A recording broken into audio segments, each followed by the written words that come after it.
There's 12 years difference between me and my baby brother. Trevor's 12 years younger than me. That's the 12 years age difference, just in case you needed me to spell it out anymore. And so growing up, I was a lot older than Trevor, so I had a job and different things like that while he was still little. And so one year, me and my brother Joel decided we were going to go in together and buy something for Trevor that we had always wanted as a kid, but that he would love. And so we pooled our money, worked hard for it, and we bought him a Power Wheel. Now, you guys remember Power Wheels. Those were like the vehicles, and they still have them now, where you climb in them and you hit the gas and you can go like a whole, like maybe 2, maybe 3 miles per hour. And so we figured this was going to be great for Trevor. And so we bought him the green Kawasaki Power Wheel. We were super excited. Like, in my head, I had fantasies of how much he was going to enjoy this. Have you ever done that? You bought a gift and you had in your head just how much they were going to be blown away with your love or your creativity or imagination that came with putting this gift together. And so Christmas Day came, and my little brother opened his gifts, and at the very end, we were at my grandparents' house, and I said, hey, why don't you go check downstairs? I heard Santa was down there. And so he went downstairs, and there was this huge wrapped box. He looked at it, got super excited, and I was like, yes, this is it. Me and Joel, ultimate brothers, all the way. He was going to love this. He was going to be so amazed by it. He was going to be one of the coolest kids ever. And he opened it up, and he looked at it and went, oh. And so, excitedly, I was like, well, you got to get on and try it. Me and Joel were super excited. We moved the box out of the way. He climbed on it, and we were like, hit the pedal. And he hit the pedal, and it went forward pretty quick for, someone that wasn't expecting it to do anything. But the speed and the sound scared Trevor.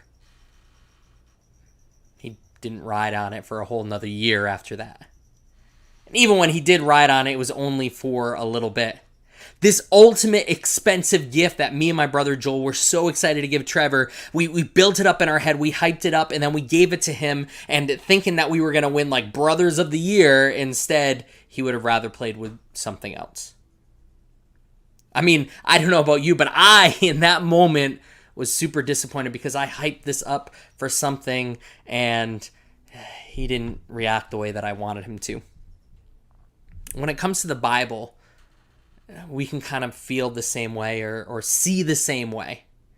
I mean, maybe you have no issue, but for some of us, we feel like we try. We open up the Bible, we try to read it, and maybe for us, it's been all hyped up. We hear people talk about how their lives have been forever changed in the Bible, how their lives have been completely transformed from just reading it.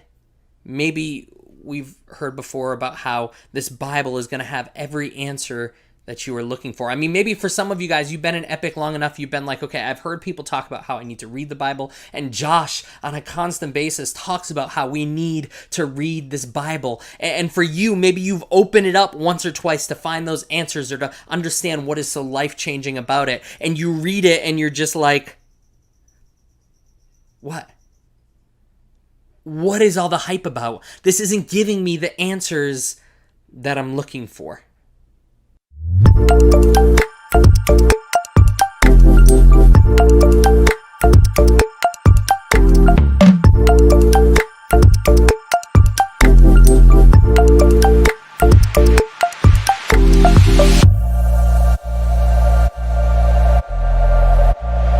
Maybe, like me, you've been there before where you're like, hey, you know what? I'm going to give this thing a shot. And so we come to it because we've been told that it has all of these answers and it's this great thing. And so we go, okay, I'm sure no one else has ever done this. I have right here with me a random verse generator. I'll pop it on the computer after I ask the question, but maybe for some of you guys, you kind of like flipped it open randomly and you were like, right there. For the sake of it, we're going to use the computer. But so maybe we approach the Bible and go, okay, so what do I do about this girl that I like? Let's see what this says. But in fact, the ministry Jesus has received is as superior to theirs as the covenant of which he is the mediator is superior to the old one, since the new covenant is established on better promises. Come on, you know you've been there. You've asked a question and you're like, What? What does that have to do with the question that I asked? Okay, let me ask this. Bible, why do I feel so overwhelmed at school? Why am I constantly down? But the wisdom that comes from heaven is first of all pure, then peace-loving, considerate, submission, full of mercy and good fruit, impartial and sincere. It's a great verse, but what does that have to do with me being overwhelmed at school? How do I get my family to listen to me, Bible? And I will ask the Father, and he will give you another advocate to help you and be with you forever. Okay? What about this one? For some of you guys, you are approaching college and you're just like, okay, what do you want me to do with my future? God, what do I do for college? What college should I go to? There are so many options. Now, brothers and sisters, I want to remind you of the gospel I preached to you, which you received and on which you have taken your stand. By this gospel, you are saved if you hold firmly to the word I preached to you. Otherwise, you have believed in vain. Now, I realize me doing this, it's kind of like the magic 8-ball type thing. Like, you just kind of shake it and yes, no, will she like me? Will I get an A in the test today? And it is kind of silly like that. But a lot of times, if we're honest, because I know I've done that before, we're like, okay, I need some answers. And so they're pushing me to do the Bible. So God, give me some answers. And you flip it open and you read something that doesn't have anything to do with the question that you asked. So the question is, if the Bible doesn't work that way, what use is the Bible? Why is it so important? Here's a quick spoiler. It is very important. I mean, I wouldn't be talking about it each week if it wasn't. See, while there are some answers in the Bible, and while there are some definite absolutes in the Bible, like love your neighbor, keep God first, share his message with others, forgive, don't steal.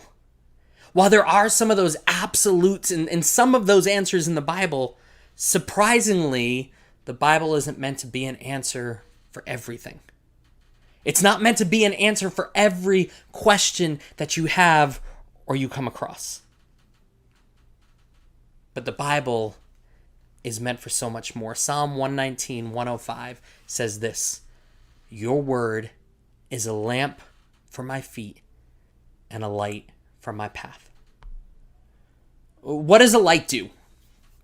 I mean, if we are driving at night, no one gets into the car and doesn't turn on their headlights. Why? Because you need to see the road. You need to see what it's in front of you. Flashlights. I mean, who here is like, I love to go through a power outage? For the most part, we rely so much on power. The idea of going through a power outage freaks us out. And so we grab a flashlight. Why? Because no one wants to walk around and stub their toe. It is one of the worst pains ever. Or when we lose electricity, we reach for things like candles. I mean, what is a candle? What does a light even do? Light illuminates the darkness. It spreads the light. I mean, if I were to light a candle right now, in a bright room, you wouldn't see as much. But when I light it here in the dark room, it illuminates so much. It pushes back the darkness. I don't know about you, but growing up, I was scared of the dark. And so the idea that a light was there to kind of push away this darkness and give me something to see was something great. But what a light does is a light, in essence, if we were to break it down to anything, it equips us to better walk the right path. It's there in the darkness when you're camping in the middle of the woods and you can't see anything. Your flashlight or a candle is there so you can make the best choice of which road to go down. Do I go down here where it's like a steep cliff? Do I go down here where it seems like really watery? Or do I go down this right path? Your light is there to help guide you. And in the end, the Bible, it isn't an answer book or an instruction manual that tells you if you attach point A to point B, everything will work out fine. What the Bible is meant for is like the light. It is meant to guide us. But I mean, think about that for a second. If you're being guided by someone, The Bible doesn't sit there and force you that this is the way you have to go. It doesn't force you down some corner and say you have to go down this path. Instead, the Bible lights the way where we are right now, and it warns us of what's up ahead. But it's up to us to choose which path we will take. We can choose right, or we can choose wrong. Instead, what the Bible does is it shows us the best path. It shows us the way we should be living our life to the fullest and to the best and to the way that it has been designed for. But it's up to us to choose that path, to walk in that way. Psalm 119:11 says this, I have hidden your word in my heart that I might not sin against you. See, what the Bible does is it helps illuminate our path. But not only that, but it helps us to see what is ahead. I wouldn't say do this, but growing up, me and my friends would do this. We would drive down, we'd make sure it was a pretty straightaway, but we would go through the streets of Rehoboth at the time, and it was very wooded and very dark in the middle of the night, and we would make sure we had a straightaway. There were no other cars around because no one really drove through that back area, and we would drive and then turn off all the lights. It was freaky because suddenly you have everything ahead of you and then boom, there's nothing. You don't know where you are going. All you have is, if it's a good night, the moon kind of breaking through the trees. Other than that, you don't know where you're going. It's not safe. I'm not saying try this. But without the light, you don't know where you're going and you don't know what's up ahead. You could turn on that light and suddenly realize that there's a deer up in front of the road. You could turn on the light and realize suddenly the road is forking and you have two choices. And if you continue the path you're going, you're going to slam into some trees. See, what light does in that situation, in that instance, and what the Bible does is it shows us what's ahead. And it helps it so we avoid mistakes, issues, or disasters. And that's why it's so important with what that verse says, to hide the word in our heart, to read it, to understand it, to do it daily. Because right now you might not be heading towards a disaster. Right now you might not have any big choices coming up. Right now everything may be fine. But we go through the word, we read it, we apply it to our life so that it warns us of what's coming up ahead. So when those choices come, we can already have our hearts and our minds prepared to follow the right path. See, it's important to know the Bible and to read it now so that when we're faced with those choices and those options, we know the best path to take. We can allow God's word to help us make those best decisions. See, when we allow his word into our heart and in our lives, it helps us avoid trouble. It helps us avoid hurting ourselves. And it helps us avoid hurting others. But in order to do that, to really experience God's word, it's important for us to get into it. So here's what we're doing. Every week we've been doing this, and this week as well. This is an interactive challenge that I want you guys to start. The first thing is the same question I asked you guys last week. What are you currently reading in the Bible now? Don't shout your answers to me. This isn't a kids program. I cannot hear what you're saying. What are you currently reading in the Bible now? If you're reading something, that is great. Continue doing that and just follow along with what I'm going to say. If you aren't, as I said last week, jump to the book of Luke. The book of Luke walks through the life of Jesus, and it's cool because it has most of the miracles and the healings that Jesus does, especially the healings, are in the book of Luke. See, Luke was a doctor, and so a lot of these medical miracles that Jesus was doing, the healings that were taking place, he was recording it because he's like, that is amazing.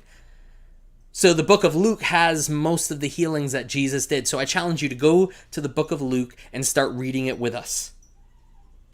So here's the first thing that I want you guys to do.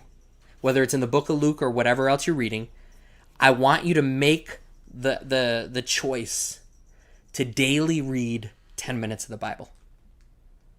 10 minutes. Unobstructed, not distracted. Read the Bible for 10 minutes. But as you're reading it, I want you to ask these questions. What is going on in this story? What's going on in this verse or in this chapter? Ask yourself, what can I learn from this? does it mean anything from my life? Because the truth is, sometimes when we read it, we don't realize it, and we're reading these simple things, but God is actually showing us something through it. God is trying to reveal something through the word. So as you guys read the word, start asking those questions. So 10 minutes a day and ask those questions. The second thing, I want you guys to find those people, your friends, maybe a mentor, maybe a pastor. You don't know how many of these calls or texts I get on a weekly basis, but I want you to discuss some things that stuck out from the scriptures to that person that you trust. I get these all the time. What does this mean? Do you think this means this? Well, if this verse is saying this, do you think it applies to this? So do that. Start asking questions, whether it's me or someone else that you trust. Start engaging with someone else about what you're reading. Discuss it. Do you know, for the most part, the Bible wasn't just meant for us to read, but it was meant to be heard aloud. It helps us understand it so much more when we're in these open discussions about what we're reading. It helps us apply it so much more. So find those people and start discussing what you're reading, what's sticking out to you, what questions you have. And now here's the harder one. I want you guys each week to choose a verse. If you're choosing through the scriptures, maybe through what you're reading, or if not, one that I will post on Instagram, on Epic's Instagram. But I want you to pick that verse and I want you to memorize it. So I'll be posting these verses once a week for the next 4 weeks. Or like I said, if you want to pick out 4 different verses, one each week, and choose to do those. But I want and I challenge you to memorize those verses. Memorize them because, one, if you memorize the verse each week, I will have a point where I will talk to you or ask you or call you up or on the Zoom chat or whatever. And if you can recite to me the verse that you memorized, then you get a $5 Starbucks gift card. It's not bad. Do it 4 times, you get $20 worth of Starbucks gift cards.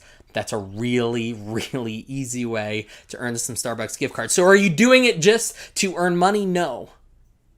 I also know through my time growing up, there have been those times that I read and understood and memorized certain scriptures.